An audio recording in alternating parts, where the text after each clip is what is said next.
3, there is this audit query on county spending money on Kera roads. 4 will be contributions to pension schemes. 5 will be grounded assets. And 6, on the receipt of revenue, we look at the issue of caps. There is an audit query there. I think if we deal with those, the rest of the issues, we can take the written responses. Honorable members, if that is in order, then I can direct us straight away to the issue of pending bills. It is implied under issue number 2 on unsupported expenditure on rentals or produce assets. But Auditor General, as we had discussed earlier, you did not highlight the issue of pending bills in Narok. And so on this, I think I just want us to have a conversation, Governor, on pending bills. Just a conversation so that we understand where we are. Auditor General, what was the pending bill for Narok as at the close of the financial year? And honorable members, I think we are guided by note number 32 in the financial statements. Thank you, Chair. The total trade and other payables balance was 6,659,641,072 shillings. Thank you, Chair. So I know that we no longer call it pending bills, it's called trade payables, but I mean, it's still the same. It's money that we owe to suppliers and contractors.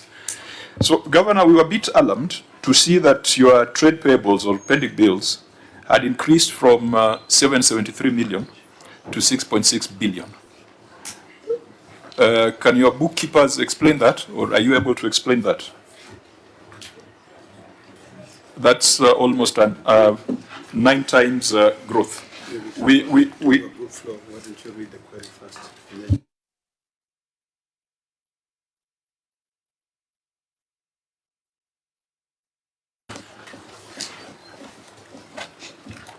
Governor, we want to be efficient, so we are not going to go through these, the details of this query on rental.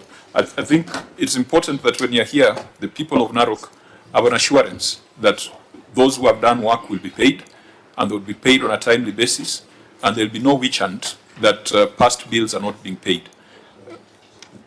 Yeah, so could you just explain that trend? Honorable Chair, the issue of pending bills, from where we sit is the total amount of the projects done by the county government. And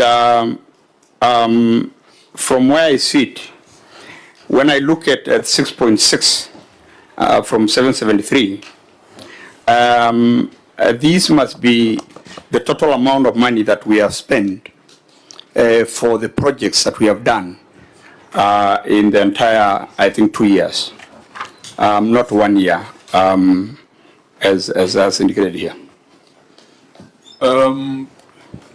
Now, you see that your financial statements are supposed to be authoritative and indicative of what you owe. And we have had this conversation with the auditor. I think we might want to ask the auditor to do some deeper analysis. But the people who prepared your financial statements, we have almost 1 billion in terms of unremitted contributions to statutory unremitted retirement benefits contribution of 1.9 billion. Ideally, that should have been disclosed as employee payables under your trade and other payables. So that was not disclosed. Another thing that you ought to do was aging of the debt, so that if your debt is 6.6 billion, we are able to tell how old is it? Is it over 3 years? Is it within 1 year? Again, you did not make that disclosure. Now, the reason why I have a problem is that the auditor is telling us that you provided them with an aging analysis. Auditor, is that the case? Yes, Chair, we had a schedule indicating that all these were within 1 year. Did that schedule disclose staff payables? Yes, 1.911 billion. So is that 1.9 over and above the 6.6 billion? No, Chair, it is included. But it is not in the financial statement. And this is a financial statement that we are considering. Senator Sifuna? Yeah, Chair, also, you know, Governor, you have told us that that amount is not for 1 year. But the aging analysis that you provided to the auditor, he says it was only for 1 financial year. And because your statements here, the financials themselves, there is supposed to be numbers in this aging analysis. But whoever prepared the financial statements has indicated 0 on each of those years. So how are we supposed to trust that what you're telling us is the correct position? Maybe before the governor answers that question, Chair. Auditors, do you have this aging analysis of these bills, of the 6.6 billion? Because from note 32, I can only see trade payables. And also when we go back to your query, you don't relate back to it.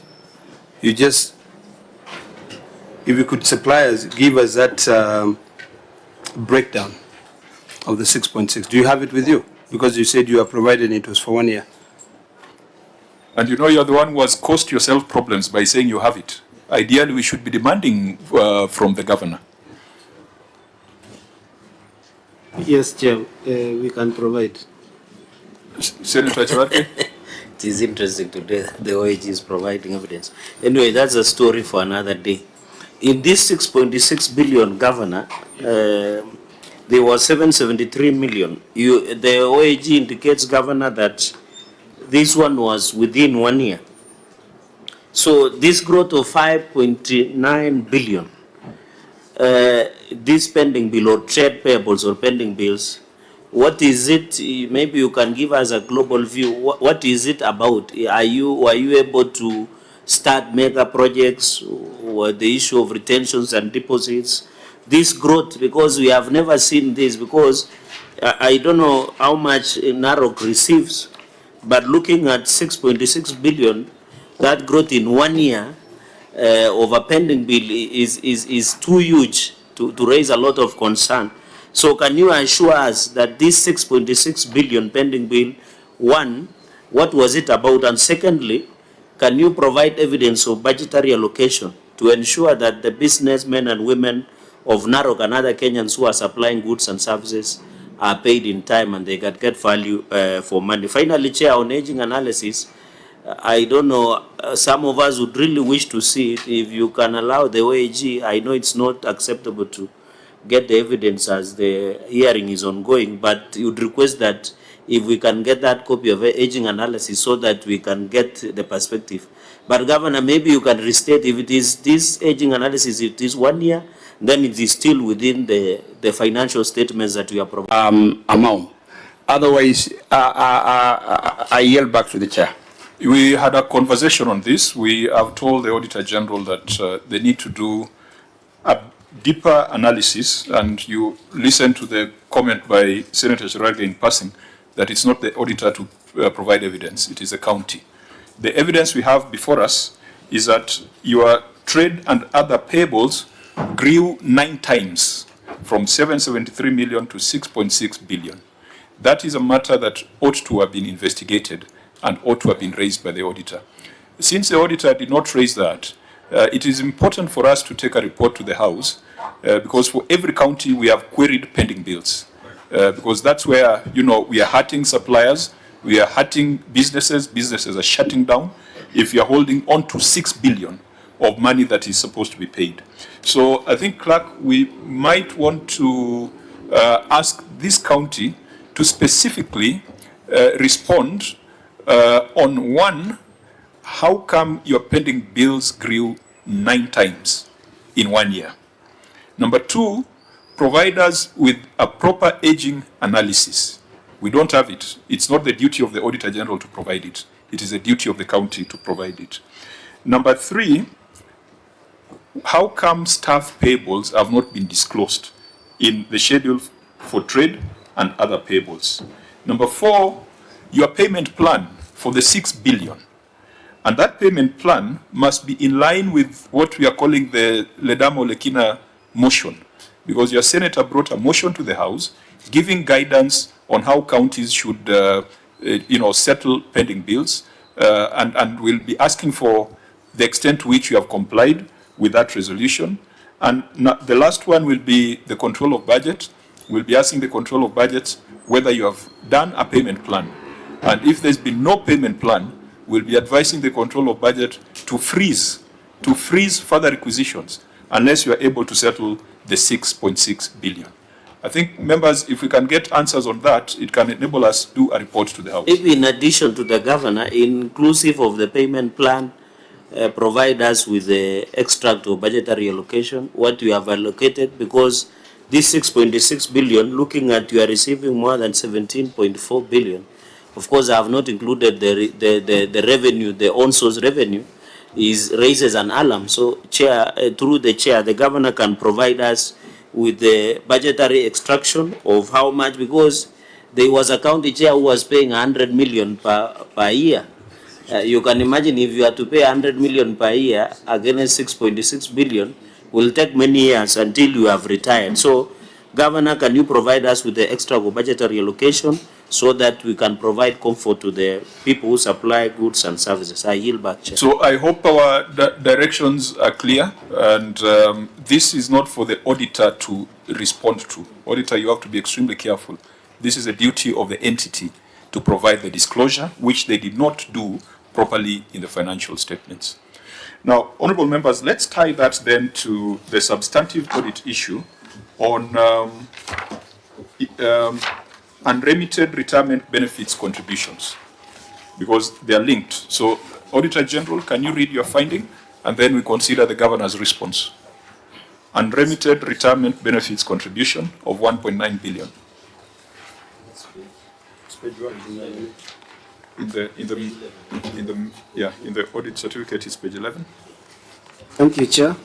Review of records provided for audit revealed that the county executive owed an amount of 1,911,131,070 to 3 pension funds, which comprise of outstanding contributions and interest balance of Kenya shillings 134,981,919 and 1,728,035,170 as tabulated in the table as shown. That was owed to county pension funds, then local authorities pension trust and LAP fund, all totaling to the 1.911 billion.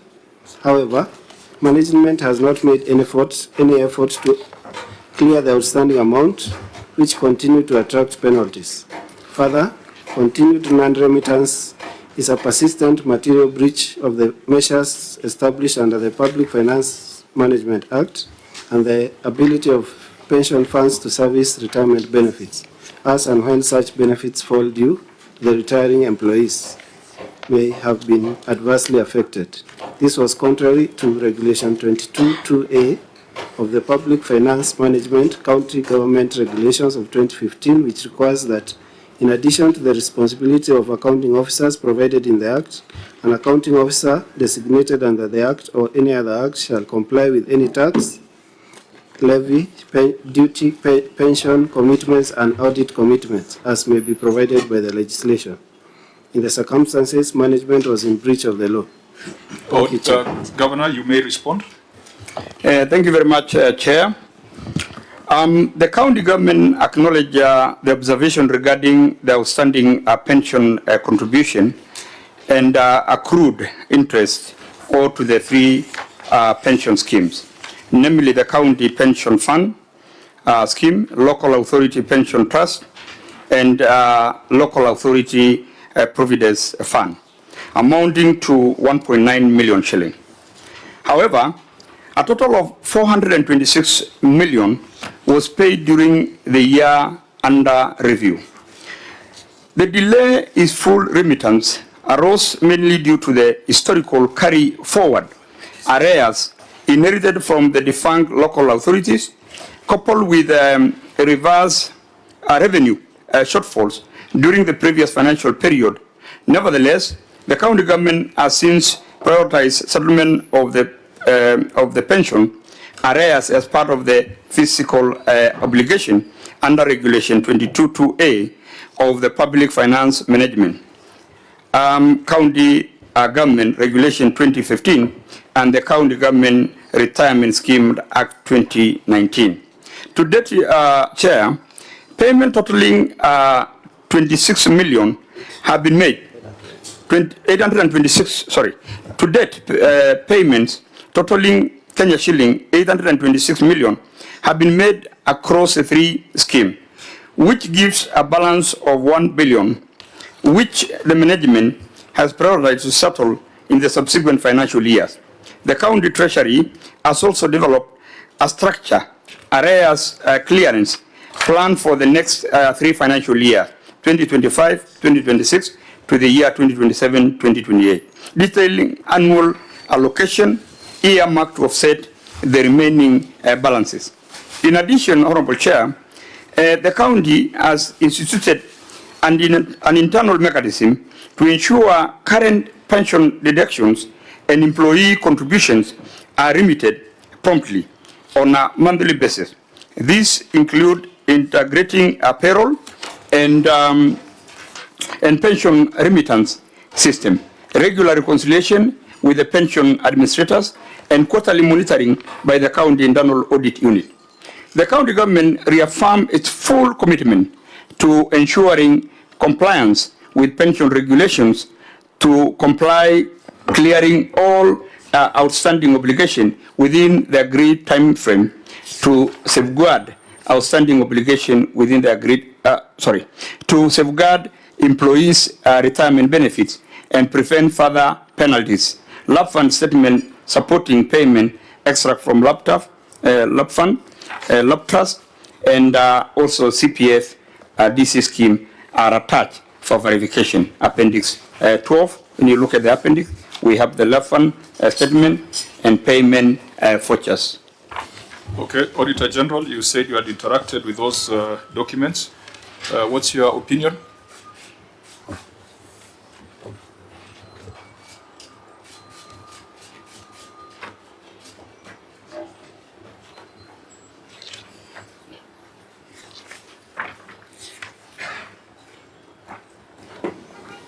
Chair, the documentation attached have been reviewed and confirmed, and that the matter is progressively being addressed. So, Chair, we confirm that 1.085 billion is still outstanding. Are you able to give us an assurance that current deductions are being remitted? Because there's a historical reconciliation problems, but then there's a monthly payroll that is being processed. Governor, can you give us the assurance that you are currently deducting and remitting? Or are you still deducting and piling it up? Chair, can I add just a simple question in your addition? Governor, through the chair, because one of the observations in the OAG certificate indicated that you are likely to attract penalties on interest. Is that the position? I yield back, Chair. Maybe Senator Ledamo Lekina? I think for me, Mr. Chairman, given that these are issues that is affecting all the counties, I just wanted to know from the governor whether you are engaging these statutory bodies